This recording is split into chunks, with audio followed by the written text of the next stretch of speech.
Carmel, I think we have 27 people now. Should we wait a couple more minutes or kickstart?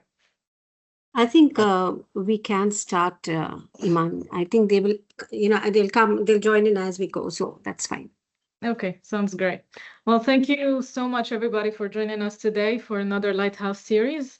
And thank you to Ignite for creating the ecosystem that allows all of us to collaborate and share insights and navigate times of uncertainty like the ones we're navigating now, and that allowed us to come up with this very useful topic, because no matter how big or small or solid a business is, we're always faced by things in our environment that force us to kind of take a step back and look at things differently and see how we can reset and do things differently to adapt to our dynamic environment. So before anything, I would like to remind everybody to make use of the mentorship opportunity that Ignite offers all of us, both from a mentee perspective and from a mentor perspective. It's a growth opportunity for all of us. So I encourage everybody to sign up and book calls with all of the mentors. And yeah, let's get it. So as I just mentioned, the theme of today is how to manage things from a setback to a strategic perspective. And I'm very honored to be joined by the incredible Shakilla and Siva for today's session.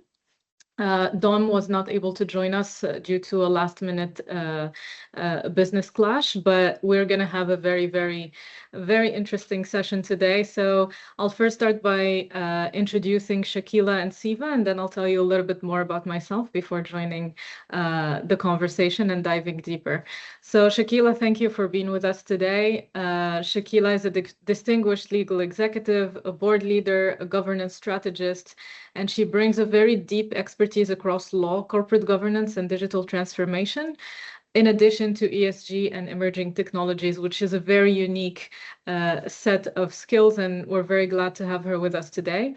So she's been serving on the board of the Independent Commission Against Corruption in Mauritius and in Air Mauritius, to currently chairing SBM Bank Kenya and serving on the board of the Stock Exchange of Mauritius. She also led very high-impact strategic initiatives across the financial services and public institutions. She's founder and CEO of Genesis Conferences and Seminars, organizing FSD-DO, and executive board member of the Global Alliance for AI. She also works at the intersection of governance, AI, compliance, and future-ready leadership, which I think everybody on the call would be very would see a lot of value in that, as we all need it. She's a passionate advocate for mentorship, sustainability, and inclusive growth, and she now brings that global perspective into our Lighthouse series. So thank you for joining us, Shakilla. We appreciate you. Thank you, Imane. And we're also joined by Siva. Siva has over 25 years of experience building, scaling, and reshaping businesses across the GCC in Asia. And he's worked at the forefront of analytics, digital transformation, commercial strategy, and emerging technology, which is a very, very beautiful set of skills. He was an early pioneer at Red Pill Analytics. He later held leadership roles across IBM, Abu Dhabi Islamic Bank, Crayon Data, and most recently served as Chief Commercial and Strategy Officer at Autonomous. It's a technology company inside NEOM. And as everybody knows, NEOM was the most innovative firm in the world until things shifted. So they also had to do a strategic reset. So it's very timely. And beyond the boardroom, he has founded 2 ventures in Dubai, given himself firsthand insight into what happens when markets shift, momentum slows, and how founders must rebuild with clarity and resilience. He actively advises and mentors founders across the GCC, including through Ignite, and helps startups navigate AI adoption, product strategy, commercial growth, and transformation at scale. Today, we're here to talk about how to rebuild from the inside, not the sidelines, and how to have the clarity and confidence to do that. So thank you so much for joining us, Siva. Thank you. Thank you, Imane. And last but not least, I'll make it very short about me. I am Imane. I've been in the fintech and payments industry for about 16 years now, and I've worked across the payment schemes from Visa to MasterCard, leading acceptance across the region, pushing new technologies, putting together new departments. So like there was the corporate side and the entrepreneurship side inside of the schemes themselves, and seeing how we can help the ecosystem actually come together to drive innovation. And I've also worked at startups from the inside, helping them expand into new regions, set new strategic directives, set up new business units, and really embrace innovation, but in a way that actually hits the bottom line and does not just look good on a PR publication. So for the past couple of years, I have shifted to doing advisory from a full-time perspective and just helping founders get into new markets, understand new technology, and really embrace digital transformation in a way that will help them scale while adjusting to a very dynamic environment like the one that we're in today. So I wouldn't take more time on introductions. Let's jump straight into today's topic that everyone is here to hear. And we're going to be dividing that into 3 signals, just to give people an idea on how we're structuring the discussion. So we'll have the first signal, which is how do we recognize the shift? And the signal will be led by Shakilla.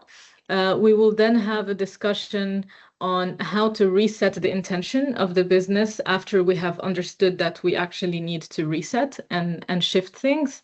And last but not least, this will be a collaboration between the 3 of us. And last but not least, Siva will give us a lot of insight onto how to rebuild trust and momentum after we have shifted the direction. So Shakilla, let's get into that. Please help us understand a little bit more as to how are the early signals identified, and how can founders usually ignore something coming to them before a major strategic problem becomes visible? Like, how can they identify the tsunami coming before it actually hits the coast? Thank you, Imane, for the lovely introduction and for setting the pace of our discussion today. So good morning, everyone who's present on the call today. I like to keep things simple because also when I am struggling, I like very simple advice to guide me through and tell me how to get it right. So I want to start today by talking about a specific time of the night. It's usually around 2 a.m., okay? The office is empty. The WhatsApp groups with your team have gone quiet. The laptop screen is throwing that cold blue light onto your face, and you're looking at either a spreadsheet or a bank balance. Well, every single founder in this conversation, whether you're running a fintech startup in the DIFC or a logistic company in Riyadh, they know this exact hour. It is, if I may say, the loneliest desk in the world. Well, when you started, everyone cheered. But as the founder, you quickly realized the heavy truth, right? You are the shock absorber of the business. When things go right, the team takes the credit. When things go wrong, you take the hit. And lately, across the different markets, the hits have been changing shape. The markets feel different. Decisions that used to take 2 days are now taking 2 months. Clients who used to pay on time are stretching their terms. Well, as a lawyer, myself, a board director, and also someone who has built companies, I sit on both sides of this table. I see founders who wait too long to admit that the wind has changed direction. And because they wait, they burn through their cash reserves. By the time they come to a lawyer or an advisor like me, their hands are tied. They don't have the financial runway left to fight back or pivot. What they're doing is they are just trying to survive the crash.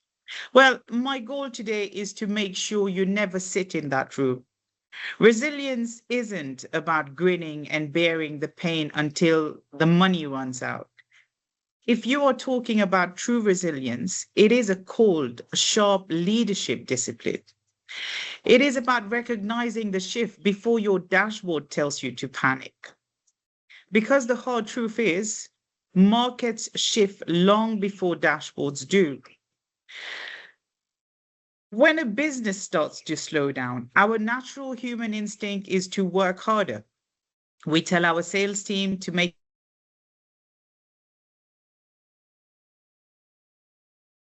Shakilla, we can't hear you. Am I the only one from Shakilla is frozen? Yeah, I think she's frozen. Yeah. No, she's frozen actually. Yeah. Okay, let's just give her a minute.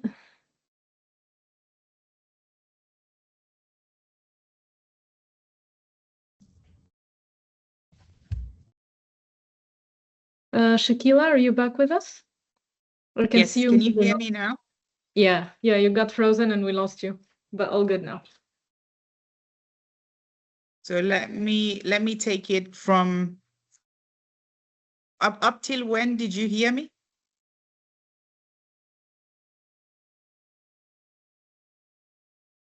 Imane, can you hear me now? Yes, I can hear you. Yeah, it was Okay, like so when let me restart. the sales team part, like when you just want to tell the sales team something and then the sales team checked out. Okay. So yeah, that's it. So yeah, I was saying that, when a business starts to slow down, so your natural human instinct is to work harder, to tell your sales team to make more calls, to pour more money into marketing. And this is where we assume that the market is just having a slow month or that the customer doesn't just get it yet. Well, this is an emotional response, not a strategic one. To build a resilient business, you have to separate your ego from your data. You cannot reset strategically until you see reality clearly. Now, let's break down how to diagnose what's actually happening into 3 steps that any founder in any industry can use tomorrow morning. Step 1, pinpoint the friction point. So friction doesn't look like a massive crisis on day one. It looks like it looks like life getting subtly harder. So is your sales cycle stretching from 30 days to 90 days? Are your account managers spending twice as much time keeping existing clients happy compared to last year? Another question is, are you discounting your product just to get people to say yes? Well, that is friction for you. Is the universe telling you that execution is costing more energy and more capital than it used to? The second step is where you need to separate the noise from the pattern. Once you feel the friction, you have to look for repeated behaviors, not isolated incidents. If one major client leaves, that's an incident, right? If 3 clients in the same sector leave within 8 weeks, all giving slightly different excuses, now this is a signal. Customer behavior changes faster than founders' assumptions. Here you need to look at the reality of how they are using your product, not how you wished they would use it. And the last step, which is step 3, is now we are to reframe the confidence narrative. The hardest part of an entrepreneur, we are built on confidence. We have to pitch to investors, inspire our teams, and convince ourselves every morning that we will win. But inside your mind, you must maintain a private room for absolute objectivity. You need to ask yourself, is this a problem with our sales team's execution, or has the market fundamentally outgrown our pricing and positioning? So by walking through these 3 very defined steps, it will end up answering, if not others, at least yourself as to where you are currently standing. If I am to loop in some real life examples as to where it failed and where it led to success, and to truly understand the stakes of this framework, we can look at globally renowned brands that sat at these exact same crossroads. Some chose comfort and paid the ultimate price. Others chose clarity and they were able to reshape history. So if we look at the traps of slow action, let's talk about Eastman Kodak. For decades, they owned photography. Their core assumption was simple. People love physical printed memories. When the digital technology emerged, ironically invented by a Kodak engineer in 1975, well, leadership hid the signal to protect their high-margin film business. They assumed the digital shift was just temporary noise. By the time their financial dashboards finally blink red, their capital was gone. Kodak filed for bankruptcy in 2012. At the exact same time, Blockbuster made the identical mistake. In year 2000, a small, unprofitable startup called Netflix flew to Dallas and offered to sell itself to Blockbuster for $50 million. Blockbuster's leadership literally loafed them out of the room, viewing Netflix as a niche business that could never compete with the 7,000 plus retail video stores. Blockbusters, they relied on the cash cow of late fees to survive. They chose their assumptions over reality. And by 2010, unfortunately, Blockbuster filed for bankruptcy. Now, that's the gray part of the picture. Of course, to everyone listening, there is hope ahead. And I'd like to now take some good examples and look at the masters of fast action. I have two examples coming up for you. One is Fujifilm, which faced the exact same dying film market as Kodak, but instead of fighting the signal, they reframed their narrative. Their CEO looked at the core assets and realized they weren't a film company, they were a chemical and material science company. They took the exact oxidation technologies used to prevent film from fading and used them to launch a luxury skincare line called Adel, while aggressively pivoting into medical imaging. Well, Fujifilm didn't just survive. They scaled to a completely new heights because they acted while they still had a runway. And what about Netflix? They didn't just defeat Blockbuster. They possessed the rare leadership discipline to cannibalize their own highly profitable DVD by mail business before the market forced them to. In 2007, when DVD revenue was an all-time high, Reed Hastings noticed that consumer broadband infrastructure was silently maturing. He knew customer behavior would pivot towards instant gratification. Netflix launched streaming as a basic, clunky, free add-on with just 1,000 titles. It was a massive gamble that initially caused intense investor backlash, but it built the data pipelines and recommendation algorithms that allowed Netflix to transition from a physical logistic company to a digital streaming giant worth over $200 billion. Now, we can also look at Slack as an example, maybe an accidental one. Sometimes the shift isn't about saving an old business. It's about abandoning a dying dream to save a hidden treasure. In 2012, a founder named Stuart Butterfield was building a massive multiplayer online video game called Glitch. He spent 3 years of intense development and millions of dollars of investor capital trying to make it a hit. But the friction was brutal. The game simply wasn't attracting enough users to sustain its high operation cost. The game was an objective failure. However, because his engineering team was scattered across different cities, they had hacked together a neat internal chat tool built on an old protocol just to talk to each other and coordinate their workflows.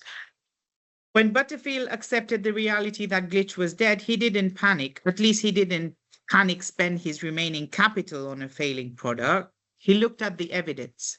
The game was failing, but the internal communication tool they built was incredibly robust and loved by the team. So he shut down the game, kept his core team, and pivoted 100% of his focus into that internal tool. They called it Slack. Within 24 hours of its beta launch in 2013, it secured 8,000 users. And today it is the central nervous system of modern workplace collaboration, ultimately being acquired for $27.7 billion. So it didn't emerge from a perfect vision. It emerged because a founder had a courage to look at a failed product and pivot to what was actually working. Now, of course, we come back to our current landscape. The GCC is moving at a speed that the rest of the world can barely keep up with.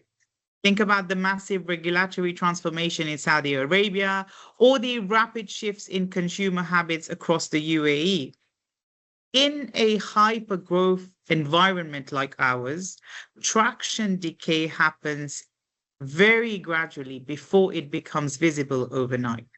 If you're operating a food delivery business, a B2B SaaS platform, or a real estate brokerage here, you cannot afford a wait-and-see approach. I want to give you a tool right now to take it back to your management team. This is a fine line diagnostic script that I use when I mentor or advise. If you fill these blanks out honestly with your leadership team, you will instantly cut through the emotional noise. It's called the reality check formula that involves 5 steps. Number 1, we originally believe, so you need to insert your original launch assumption. Number 2, the market is now showing, where you insert the actual unvarnished customer behavior. Number 3, our biggest blind spot was, so where did your ego or old data get in the way? Number 4, the evidence suggests, so you list the repeated data points and friction areas.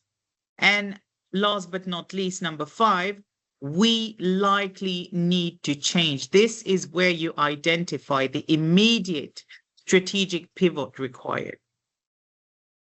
Of course, let me give you a quick disqualifier though. This is not a meaningful shift if it's just a temporary macroeconomic blip or a single loss contract. But if the core mechanics of how you acquire and retain a customer have fundamentally changed, you're looking at a market shift. Ignoring these signals simply compounds your future financial risk. As we close, I want to speak directly to the founders who might feel that things are already getting tight right now. If you're currently facing a cash crunch or a slowdown, do not let pride freeze your decision making. The biggest mistake founders make when capital is constrained is going dark.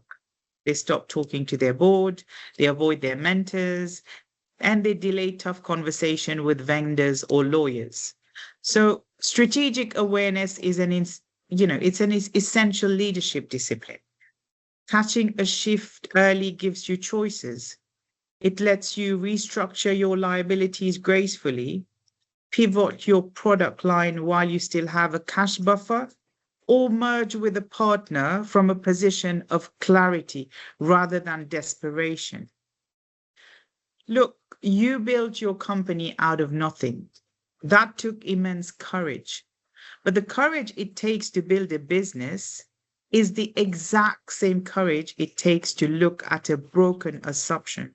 Put your hands up and say, the landscape has changed, therefore we change now. Don't wait for the dashboard to blink red. Look at the friction today. Trust the evidence, reframe your narrative, and lead your company into its next chapter with absolute clarity. So I'll stop here and I thank you, ladies and gentlemen, for your attention. I'll now give the floor back to Imane for questions. Thank you so much for this super insightful session. I personally learned a lot from it, and I'm sure everyone in attendance did as well. So we have just one question for now, and please, everyone, feel free to post your questions in the chat, and I'll convey them to Shakilla. So the first question is, would be good to know how to apply this for an early stage startup, I assume, when the product is being developed and the PMF is the focus. So when it's still early on, not more of a scale up or something more established. So you're looking at like how the behaviors, like what behaviors do their founders need to demonstrate, right, Imane? I would assume this is the intent from the question. So like for someone that's still very much in the early stage and didn't go to revenue yet, how can they pivot when the environment is shifting so aggressively around them? So again, I think there is an advantage when you are in an early stage there, because you still have the leeway to mold yourself into what direction you want to take, instead of already building something and then reaching a point when you have to rebuild already. So use that to your advantage. And that's the only thing you need to do, like I said, is to analyze the market. See if the product or the service that you're building is meeting what the market needs, and not what the market needs now, especially if you're early. It's also about forecasting a little bit as to where it's going, not out of your head, but of course out of, data that's out there and guiding us to where the market is reaching. So this is like this is the direction you need to take. And, so resilient founders do not confuse changing direction with failure. But you have all the liberty right now to kind of say, okay, where do I take my product further? So I think use it to your advantage, and studying the market is key for you to determine how and where and, why to move focus. Very, very, very insightful, and that's an excellent point. Like it's almost like an advantage to be pre-revenue and to still be in the beginning when so many shifts are happening at the same time, because it allows for a lot more agility. I totally agree. Thank you so much. Are there any other questions, or should we move on to the next section? Like there's nothing else in the chat, but I'll just give you guys maybe 10 seconds to see if anyone else is posting a question. Well, someone is praising you as a speaker, Shakilla. Thank you so much. Wonderful. Well, I guess let's move on now that we have understood how to identify those shifts and to strategically move around them and reposition ourselves onto how do we reset the intention behind the business. And in this section, we're going to be discussing all of those aspects together as a group of speakers. So I'll be anchoring this topic with an overarching summary, but then we open up for a discussion with our speakers. So Signal 2 focuses on one of the most difficult moments in a founder's journey, which is recognizing that the original strategy, customer approach, positioning, or execution model may no longer be fit to the reality ahead. And that can feel, having been in those shoes, like whether as an advisor or as an operator, it really feels so extremely uncomfortable because of sunk costs fallacy from a time perspective, because so much time and money was put into the current strategy as it stands. So it takes a lot of humility to take that step back and understand that you need to shift without letting ego or sunk cost fallacy come in the way. So how do we set the discipline to reset strategically instead of reacting emotionally is the foundation of this discussion. So the core idea is that successful pivots are rarely impulsive. They are structured responses to evidence that were collected, as Shakilla very nicely explained in the first signal. So how do we strategically reset with clarity? we need to ask ourselves a few questions. So the first one is, what specifically changed? Which assumptions no longer hold true? What is creating friction repeatedly, and what should be preserved versus what should be changed? So this connects very, very strongly to what was just discussed and helps us like recognize what shifts come before the crisis actually explodes in our face. So for Shakilla, I have a question. From a leadership and governance perspective, what are the earliest signs founders tend to rationalize over or overlook before a strategic reset becomes unavoidable? So the single most dangerous governance trap I see on boards is a founder trying to solve a structural market shift by adding operational complexity. Okay, so when sales slow down or momentum weakens, our natural reflex as builders is to add. Okay, we want to add more features to the product, hire more sales reps, or even expand it to new territories. We tell ourselves we just need to push harder. But as a board, and as my own experience as a director and mentor, I have to tell you this. Resilience isn't about addition, it is about strategic subtraction. When you face a strategic reset, your job is not to burn down the entire house. Your job is to conduct a clinical, high-stakes triage. You must have the intellectual honesty to separate your crown jewels from your broken delivery vehicle. This means you aggressively preserve your core validated customer insights, your high-performing talent, your unique IP. But you must ruthlessly change and prune away your broken assumptions, your high friction processes, and your misaligned pricing models. You don't rebuild everything, you restore alignment.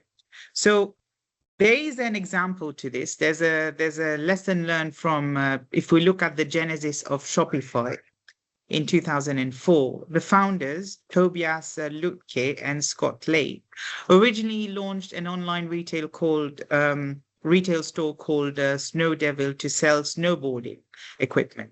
The business was actually functional and making sales, but as they built it, they hit immense operational friction because the e-commerce software available at the time was clunky and deeply frustrating. So soon they noticed, so basically Toby used his programming skills to build a custom, elegant storefront engine from scratch just to run their own shop, which soon gave a powerful behavioral signal.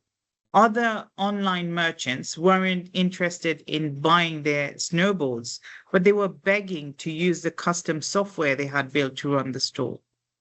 So lesser founders would have let ego get in the way, remaining stubborn about their dream of being, snowboard retailers, but they had the self-awareness to execute a clean strategic reset. They subtracted this physical inventory, shelved the snowboarding brand, and pivoted 100% of focus to licensing their internal software.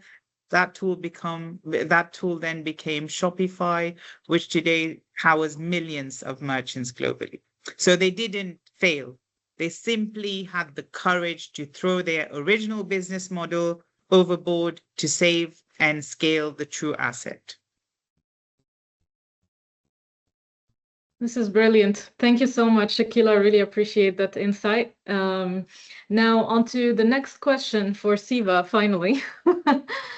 Founders need to distinguish between healthy adaptation and reactive overreaction, especially when pressure starts building internally or externally.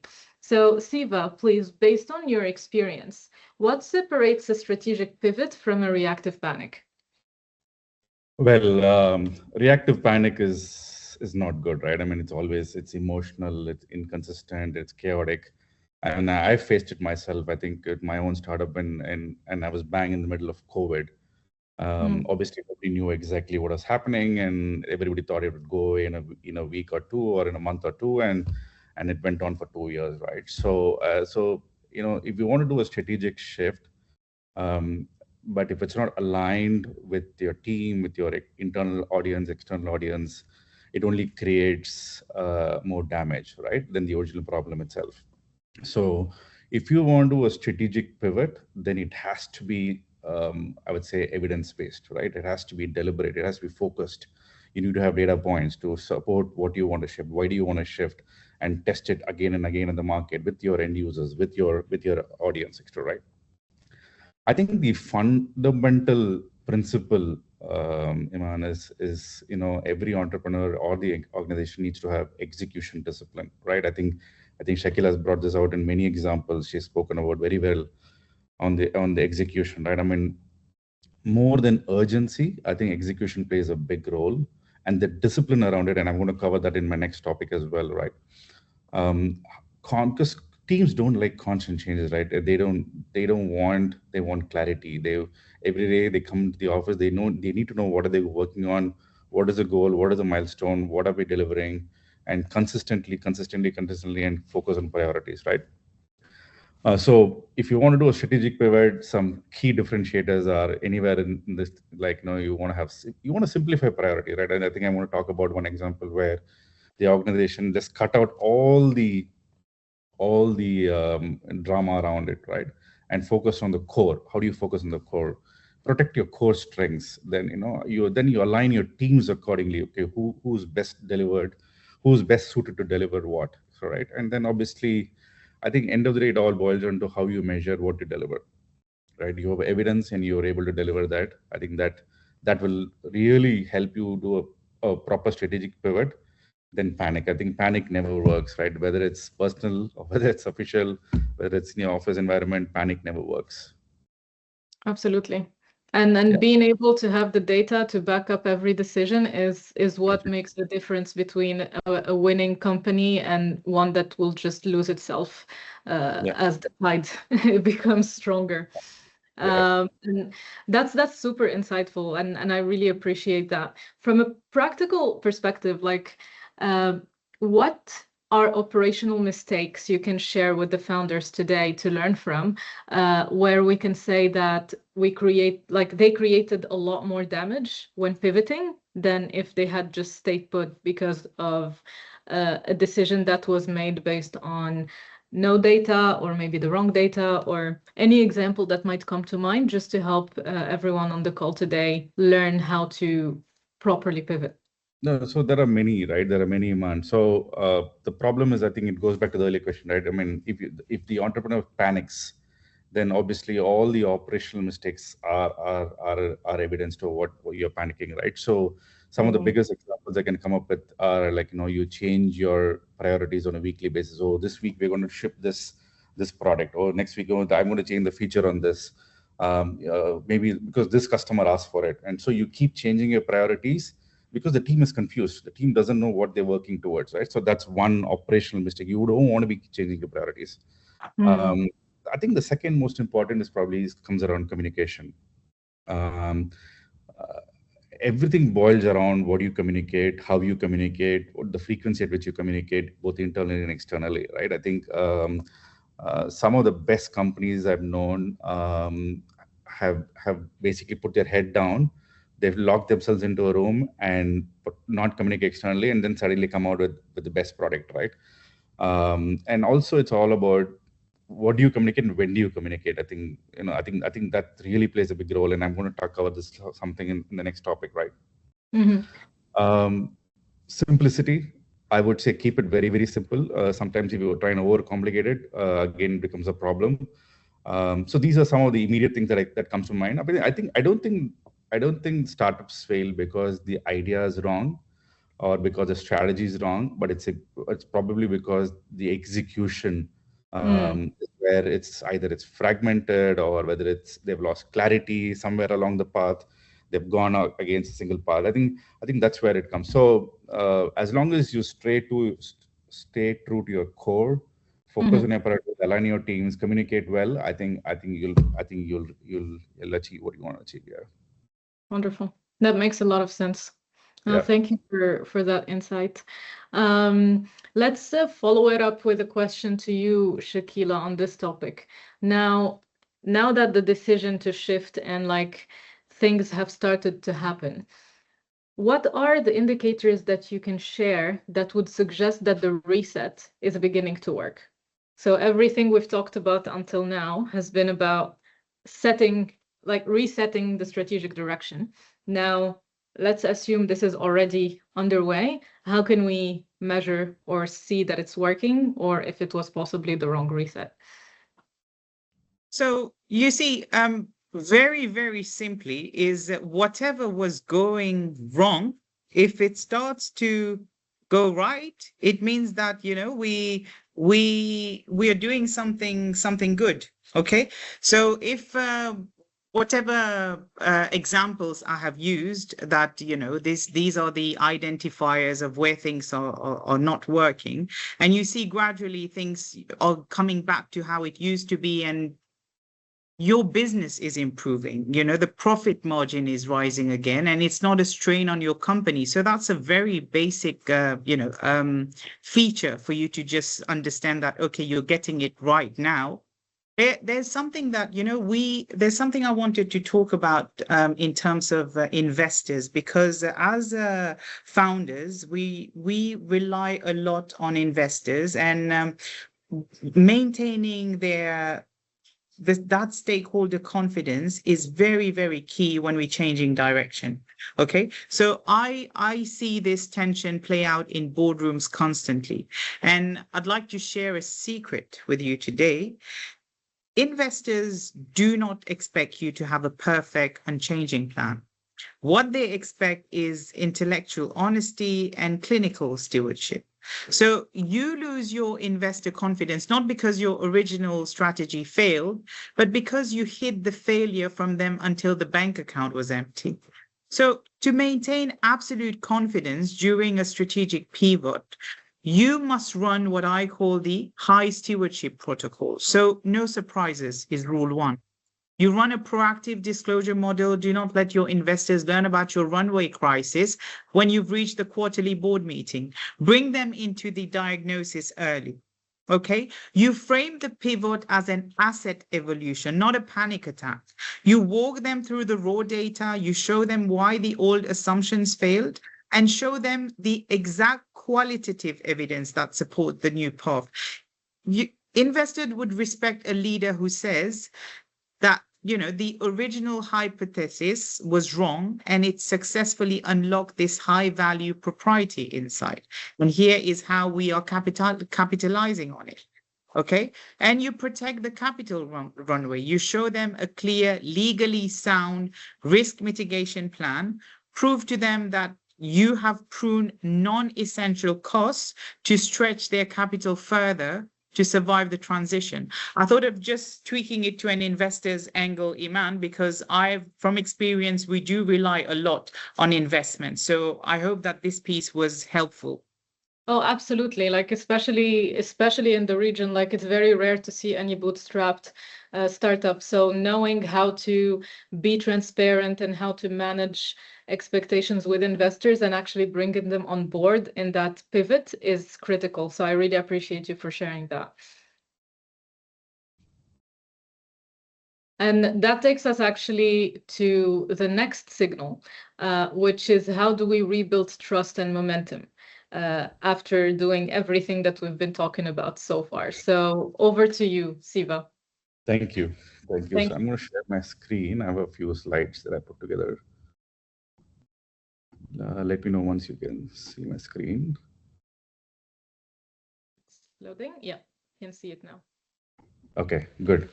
So thank you, Imane, and thank you, Shakilla. I think team, you've heard how to read the signals very well. I think with a lot of examples that Shakilla shared, how to reset without burning the place down. But I think the next 20 minutes is all about what comes after. So now that you've figured out what your problem is, how you want to rebuild trust, right? I'm not going to give you a framework today, but I'm going to tell you 3 short stories about founders. These are real founders whom I worked with.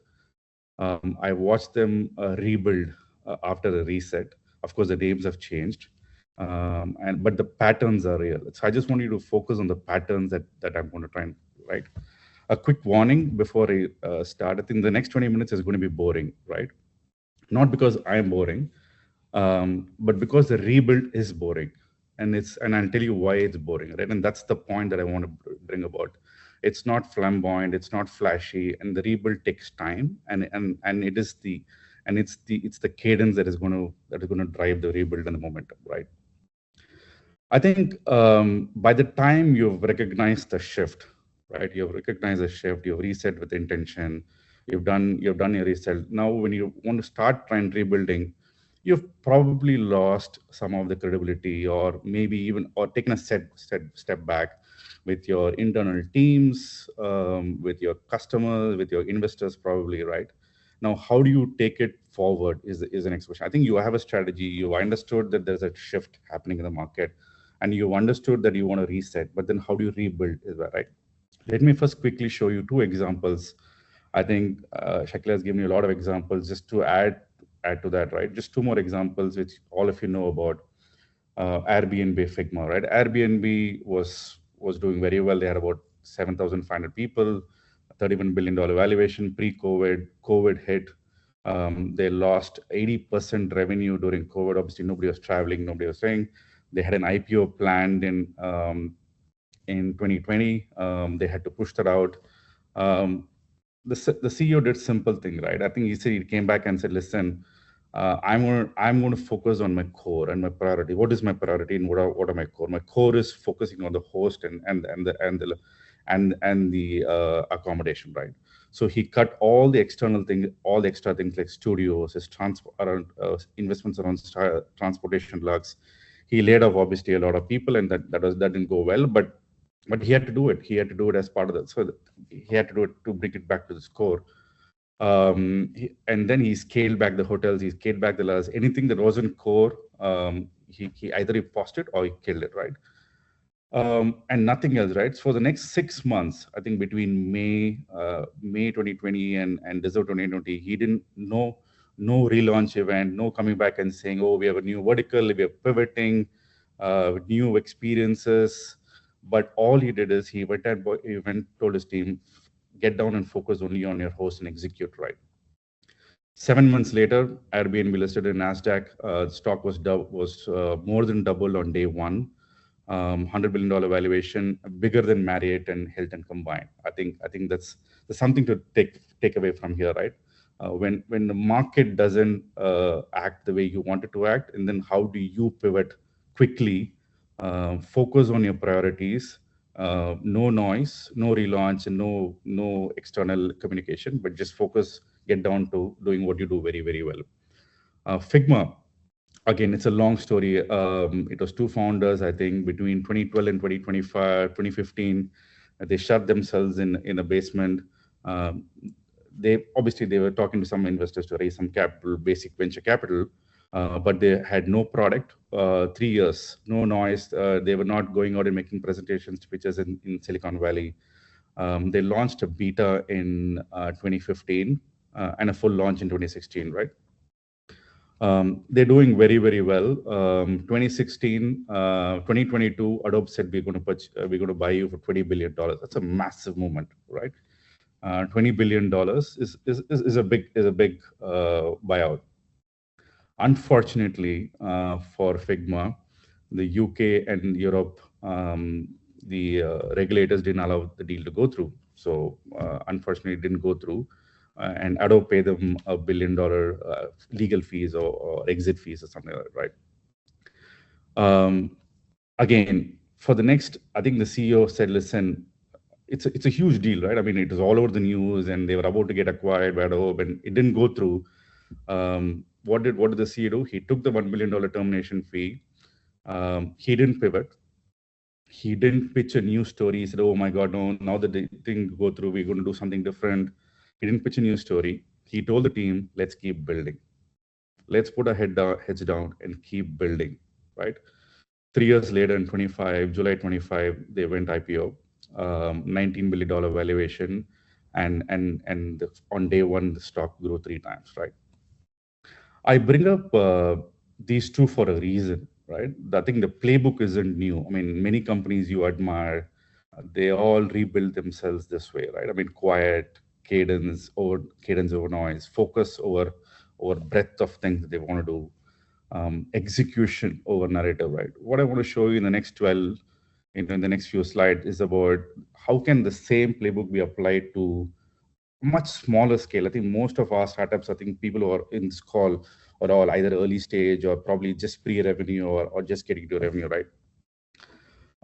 Let's take the first one. And the names have been changed, obviously, but I've worked with these founders. It's Maya, a lady, a SaaS, B2B SaaS company based out of Dubai. Early stage, right? I mean, she's probably pre-series A kind of a model, right? Decent traction.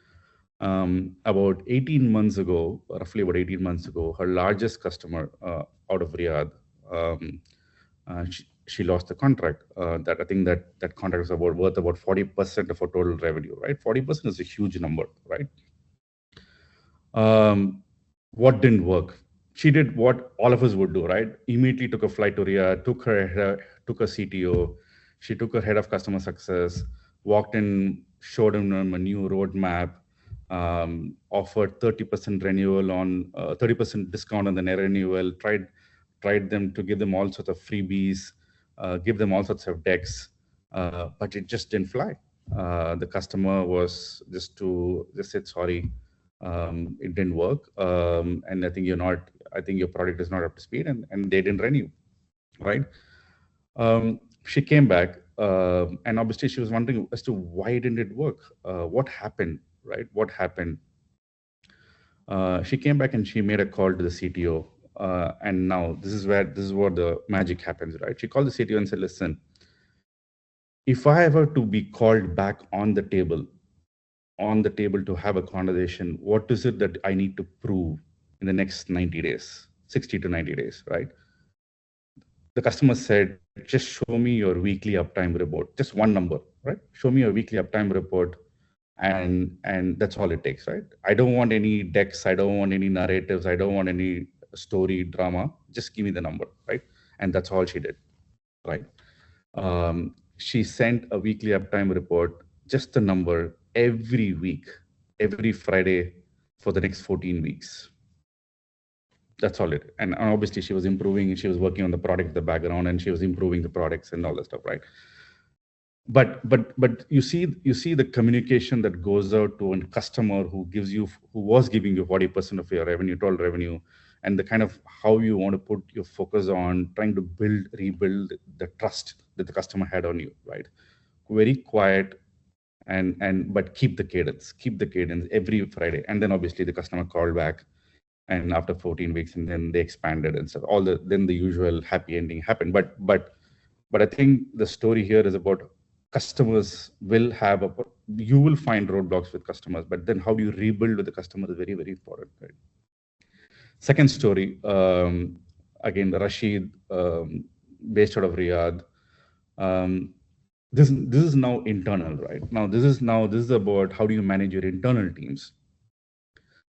It is around about 70 to 80 people, roughly, I think, and they have not been meeting the numbers, right? So they have not been meeting the numbers. Obviously, it's taking a toll on salaries, it's taking a toll on how they operate. The board is getting nervous. Rashid did what all of us are trained to do, right? He immediately called for an all hands team meeting, a town hall, prepared for 2 weeks. He said, we have not been meeting numbers for two quarters. New mission statement, new deck, new templates, pushing the team to do again. Exactly like I think Shakilla pointed out in a few examples. Go back and sell more, and it was a good speech. I mean, he did a pretty good speech. But then what really happened behind the team, of course, the team applauded politely and they were all nice to him and saying, we'll come back, and he posted on LinkedIn, etc. But then what happened 3 days later is best engineer resigned, right? One of the senior most engineers resigned, right? And said, and I think he said, during the exit interview, he said, inspiration is not a plan, right? So you don't have a plan. You're just trying to inspire us to do more and more of what we're trying to do, right? I think that is where it kind of hit him, right? It really, really hit him. And then he thought about it and came back and said, listen, let me focus on what really works for us as a company. Why have we not met our numbers for the last 2 quarters? What went wrong? And then he got back to 3 or 4 core things that really, really works, right? And then that are measurable. So he reorged. He basically put the senior performance people who are more focused and named each one of them for a specific outcome and what would they ship within the next 30 days. He named owners, return date, and he replaced his town halls by a simple weekly stand-up, right? All it takes, it doesn't matter whether you have something to communicate, doesn't matter whether you have something to publish to the rest of the company, whether you've accomplished something in the last week or not, doesn't matter. Just go and do a stand-up every week, right? And then slowly you start rebuilding trust and momentum within the company. Once you build within the company, then it's very easy to do it outside, because then you have your team behind you to try and take it to the outside, right? The next example is a fintech. Now this is where the investor, right? I mean, I think similar story. I think you get the idea, right? On the first is the customer, second is your employees, and third is the investor, right? Similar story. She was meeting her numbers. I think here she was, every investor update, she would go with a long 10-page newsletter every week. Every month she would send it. She would get defensive in board meetings. She would say, oh, next quarter is going to be the turnaround quarter, and next quarter is going to be the best. And that's when the investor turned around and said, listen, I don't doubt the company, but I doubt the dashboard. I think that, that's a telling statement, right? So it's not, I trust your idea, I trust the company. I don't trust the way you narrate and what you communicate, right? So simple thing, right? She switched to a 2-page monthly memo sent on every 5th of every month, no design, no exceptions, just the numbers, right? Just the numbers. She picked 5 key metrics that would work, and she would just mention, right?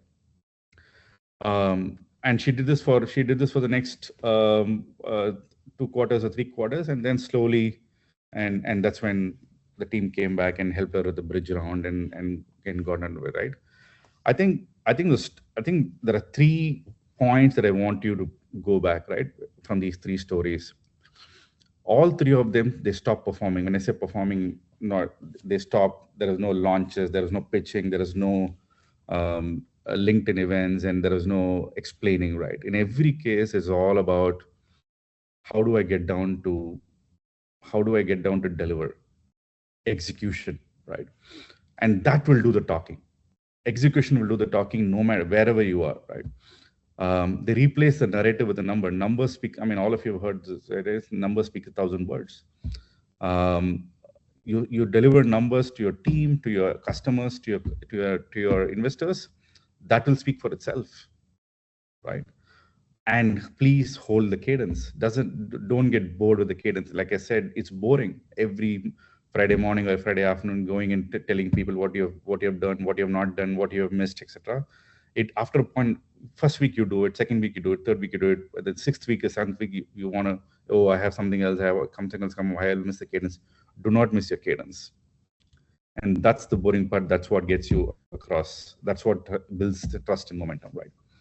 So before and obviously, so the 90-day rebuild, I think you've got the gist of it, right? You stop the noise, you start the cadence, and you hold it even when it hurts, right? I think none of it is dramatic. That's the point, right? And that's what Airbnb did, and that's what Figma did. That's all the big companies do, and that will work for your startups as well, right? So before you go, and my last, I want to say one more story, and I've got the Chinese bamboo tree story. I'm sure many of you have heard it. I learned the story from my mentor, my ex-boss, my first boss back in Singapore, and he says this very, very well, but I'll try and replicate. So the farmer wanted to plant a seed, right? The Chinese bamboo tree, and he would wake up every morning and fertilize it, water the seed every morning without fail. Year 1, right? Nothing happens. The seed doesn't come out.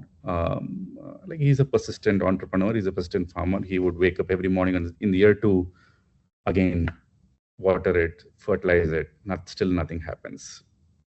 By then, already people are trying to doubt him. People are figuring out, oh, what are you doing? Are you doing the right thing? Your friends, your community, your family. He says, you know what? I'm a very persistent guy. I'll come back the year 3.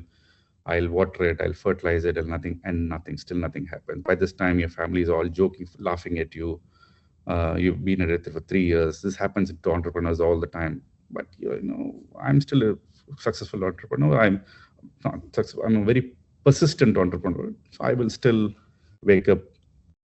Year 4, I wake up every day. I water it, I fertilize it, and still nothing happens. By this time, your wife has left you, your spouse has left you, your dogs don't like you, you're frustrated, you're irritated, and you're angry with yourself. And then, but you know what? You're the crazy guy. That's why you're the entrepreneur, because not everybody is an entrepreneur, right? You come back the 5th year. Sometime during the 5th year, the seed comes out of the soil and it grows 90 feet. It grows 90 feet in 6 weeks, right? The question here is, what was happening underground for those 4 years? The roots, and that's exactly what you guys are working on, right? And that builds the trust, that builds the momentum. This is exactly what all those 3 entrepreneurs are doing, right? How do you rebuild and how do you build the trust, and what you work behind that cadence, and that what will take you to to your goals. So keep watering, whether it's every Friday, whether it's every 30 days, every 5th month. That will help you build your momentum and your trust with everybody around, both internally and externally. And thank you. Happy to take questions now. Thank you, Imane. Over to you. That was a very, very interesting section, and I absolutely love all the examples you shared, especially the bamboo tree one, because it's extremely relevant to business, and I think it was the best way to possibly wrap up the signal. I appreciate this wonderful presentation, and yeah, people are really enjoying the message. For now, we don't have any questions in the chat, but we can just wait for a couple of minutes, see if anyone has any questions. But we so far have to close to this very, very insightful session. Thanks to you, Siva and Shakilla. It was really wonderful. So I'll let anyone in the chat, if you guys have any questions, please just post them and we will share them with our speakers right now.